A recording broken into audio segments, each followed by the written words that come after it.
Assalamualaikum warahmatullahi wabarakatuh. Alhamdulillah wassalatu wassalamu ala Rasulillah amma ba'du. Baik, kita bertemu lagi pada siang hari ini.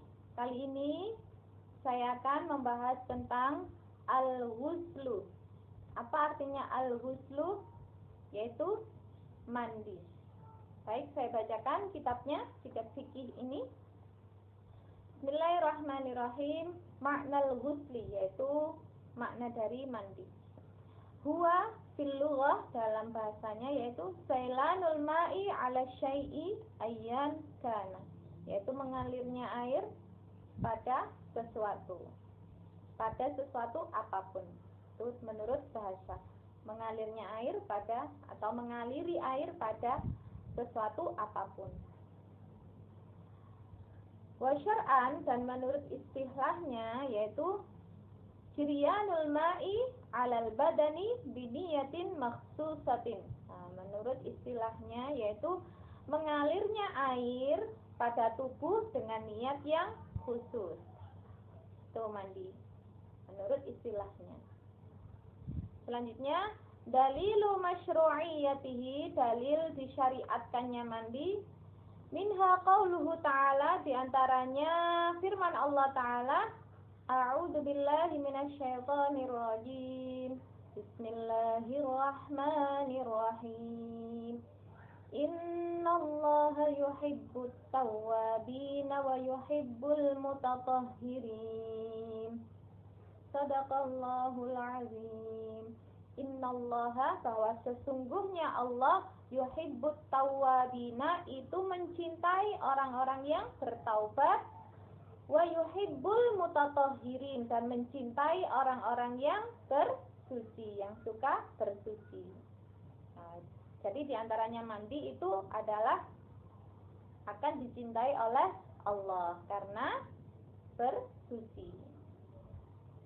Wa ma rawahul Bukhari wa Muslim, dan bagaimana hadis yang diriwayatkan oleh Imam Bukhari dan Muslim, an Abi Hurairah radhiyallahu anhu qala, dari Abu Hurairah radhiyallahu anhu qala, berkata, qala Rasulullah sallallahu alaihi wasallam, Rasulullah bersabda, hakun ala kulli muslimin, hendaknya, ya, hak atas setiap orang muslim, ayyal tasila fi kulli sab'ati ayyamin yauman yasilu fihi ra'sahu wa jasadahu.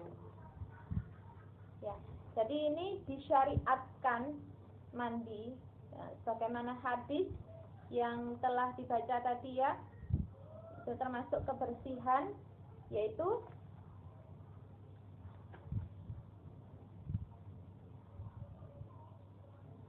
berhak atas setiap muslim itu mandi 1 minggu, ya, 1 minggu diantaranya 1 hari itu mandi membasuh roksahu, yaitu kepalanya. Jadi 1 minggu itu hendaknya keramas. Ini adalah sunnah, ya, sunnah dalam hadis. Misalnya hari Jumat, khusus hari Jumat ini, bagi yang perempuan misalnya mandi keramas setiap hari Jumat biar bersih.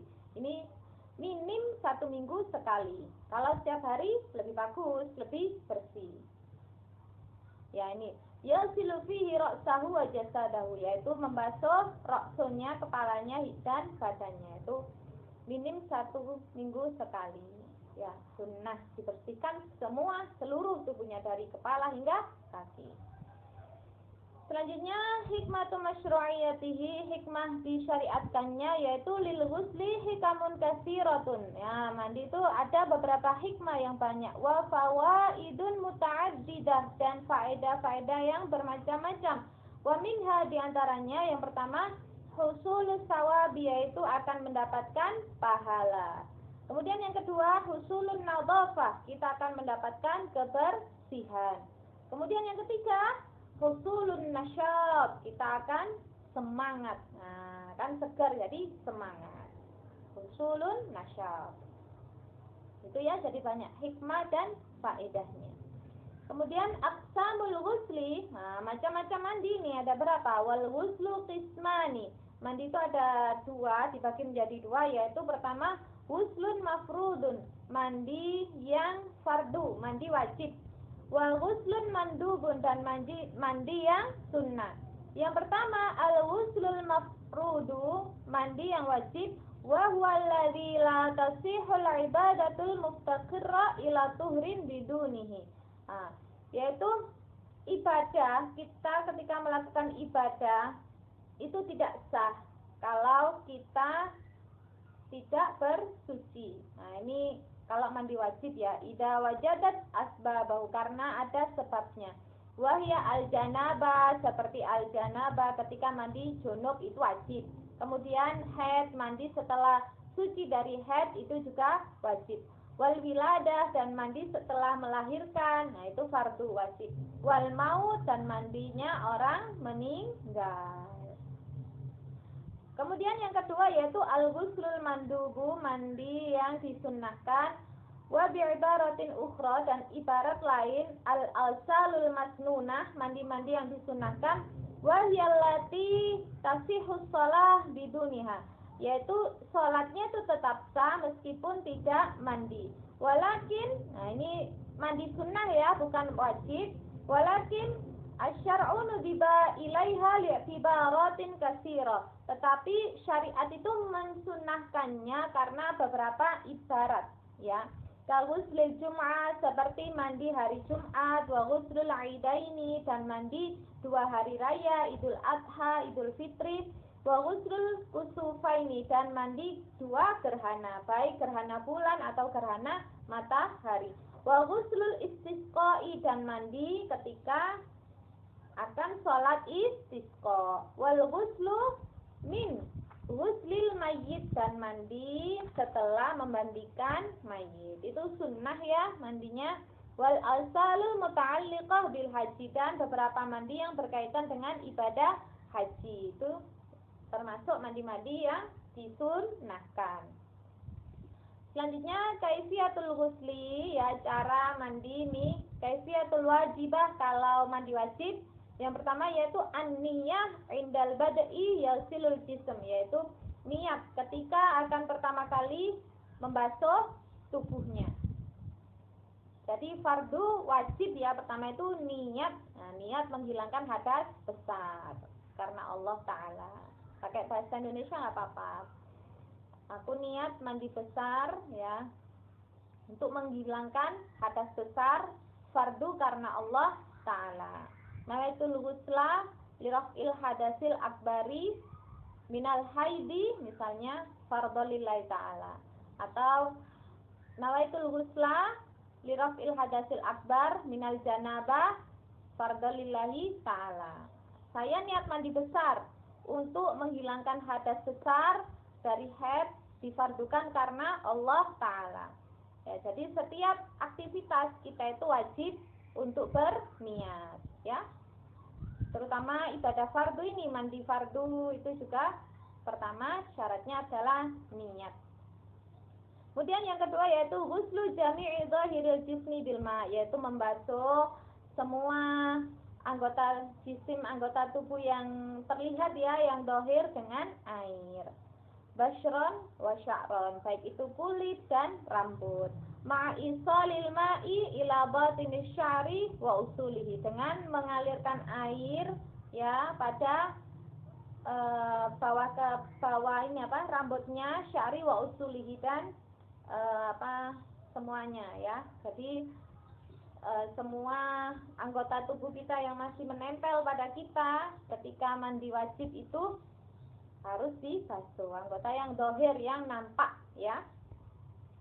Kemudian al-kaifiyatul masnunah, cara yang disunahkan, yang pertama yaitu yasilu yadahu kharija ina ilma'i summa yasilu biasarihi farjahu ala badanihi min qadarin.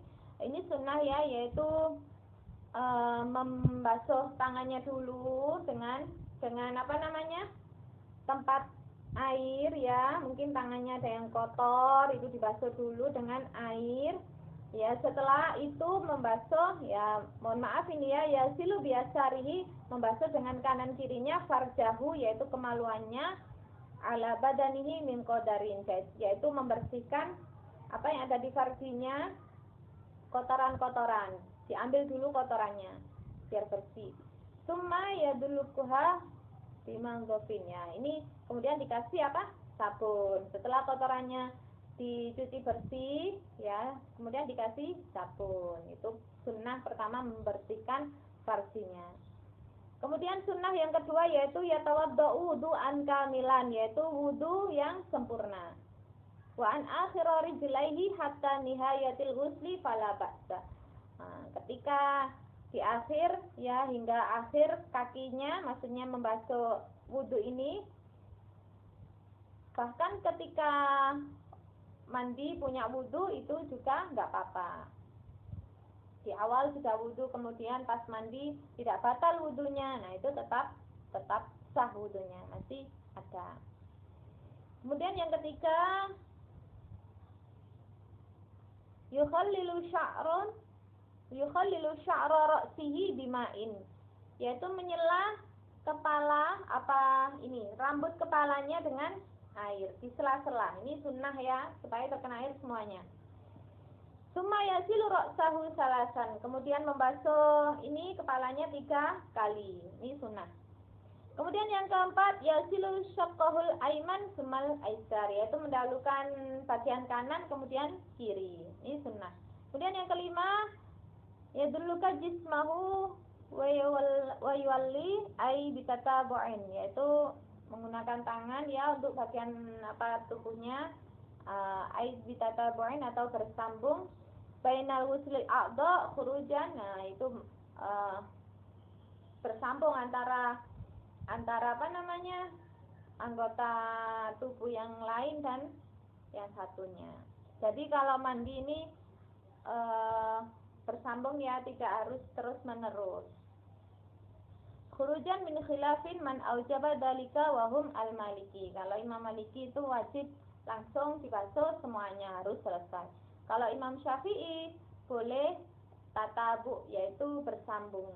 Jadi misalnya jam 1 ya, jam 1 saya mau mandi wajib, mau suci dari haid misalnya, saya membasuh kaki saya dulu, kemudian saya wudhu. Nah, membasuh kaki yang pertama tadi itu sudah niat suci, hadas besar.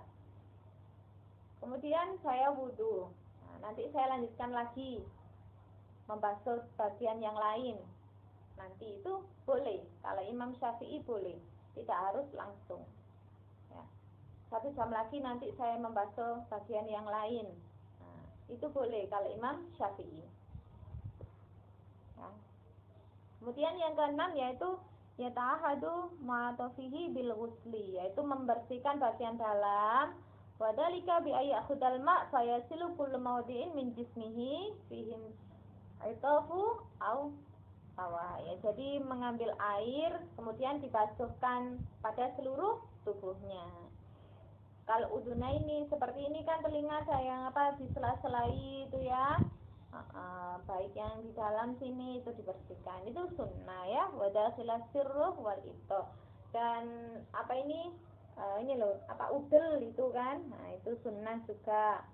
Kemudian itu ketiak ini, nah, jadi yang menyela-nyelai yang itulah bagian-bagian yang kecil gitu ya, itu sunnah.